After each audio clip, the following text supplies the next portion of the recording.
Europe মহাদেশে রয়েছে অনেক পর্বতমালা, তবে ইউরোপের সবচেয়ে বড় পর্বতমালার নাম আমরা কমবেশি সবাই শুনেছি। ধারণা করতে পারছেন আমি কোন পর্বতমালার কথা বলছি? হ্যাঁ, আপনি ঠিকই ধরতে পেরেছেন।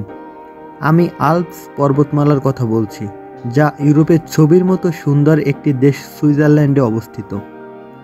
আল্পস ইউরোপের সবচেয়ে বড় পর্বতমালা, যা শুধু আকৃতিতে বিশাল নয়, বরং এর সৌন্দর্যের কোনো তুলনা হয় না।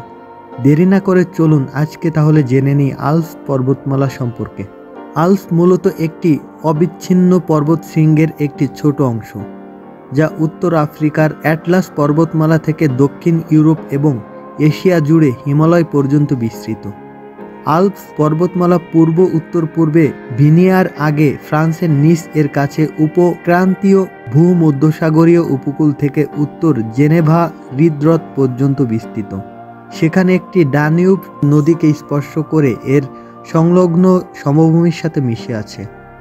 France, Italy, Switzerland, Germany, Australia, Slovenia, Croatia, Bosnia, Serbia এবং আলবেনিয়ার কিছু অংশ নিজের করে নিয়েছেন এই পর্বতমালা। তবে শুধুমাত্র সুইজারল্যান্ড এবং অস্ট্রিয়াকেই সত্যিকারের আলপাইন দেশ হিসেবে বিবেচনা করা যেতে পারে।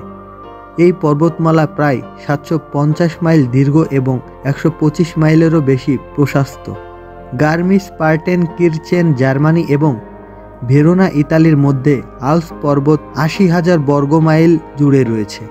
আল্পস সম্পর্কে আশ্চর্যজনক একটি তথ্য হচ্ছে, পুরো পর্বতমালা যতদূর জায়গা জুড়ে বিস্তৃত, সব জায়গায় একই সময়ে একই রকম আবহাওয়া বিরাজমান নয়, বরং আবহাওয়ার বেশ বৈচিত্র্যতা এবং ভিন্নতা পরিলক্ষিত। রাতারাতি আবহাওয়ার পরিবর্তন এবং স্থানভেদে এই ভিন্নতার প্রধান কারণ হচ্ছে আল্পসের লোকেশন। মজার বিষয় হচ্ছে, আল্পসের এক পর্বতরাশির আবহাওয়ার সাথে অন্য পর্বতরাশির আবহাওয়ার তো মিলই নেই। এমনকি একই পর্বত রেঞ্জের মধ্যেও আবহাওয়ার এই ভিন্নতাও সরাসরি দেখতে পাওয়া যায়। আল্পস 4টি প্রধান জলবায়ু প্রভাব দ্বারা প্রভাবিত।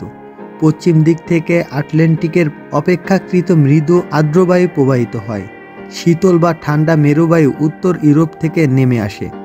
মহাদেশীয় বায়ু ভর শীতকাল ঠান্ডা এবং শুষ্ক এবং গ্রীষ্মের গরম পূর্বে প্রাধান্য পায়, এবং দক্ষিণে উষ্ণ ভূমধ্যসাগরীয় বায়ু উত্তর থেকে প্রবাহিত হয়। প্রতিদিনের আবহাওয়া ঘূর্ণিঝড়ের অবস্থান এবং উত্তরণ ও পাহাড়ের উপর দিয়ে যাওয়ার সময় বাতাসের দিক দ্বারা প্রভাবিত হয়। উপত্যকার নিচের অংশগুলোকে খুবই সহজে আলাদা করে দেয়, কারণ আশেপাশের অঞ্চলের তুলনায় এই অংশ উষ্ণ এবং শুষ্ক। শীতকালে 5000 ফুটের উপরে 10 থেকে 33 ফুট গভীরতায় প্রায় সময় বৃষ্টিপাত হয় এবং তা তুষার আকারে বর্ষিত হয়। তুষারের আচ্ছাদন আনুমানিক নভেম্বরের মাঝামাঝি থেকে মে মাস পর্যন্ত প্রায় 6600 ফুট স্তরে জমা হয়ে যায়। এতে করে উচ্চ পর্বত গিরিপথগুলো অবরুদ্ধ হয়ে যায়। তবুও তুলনামূলকভাবে তুষারহীন শীতকালের দেখা মেলে সেখানে। উপত্যকার সারফেসে অনুযায়ী মাসের গড় তাপমাত্রা -5 থেকে 6 ডিগ্রি সেলসিয়াস থেকে ভূমধ্যসাগরের সীমান্তবর্তী পাহাড়ে 8 ডিগ্রি সেলসিয়াস পর্যন্ত থাকে। তাপমাত্রার পরিবর্তন ঘন ঘন হয়, বিশেষ করে শরৎ এবং শীতকালে।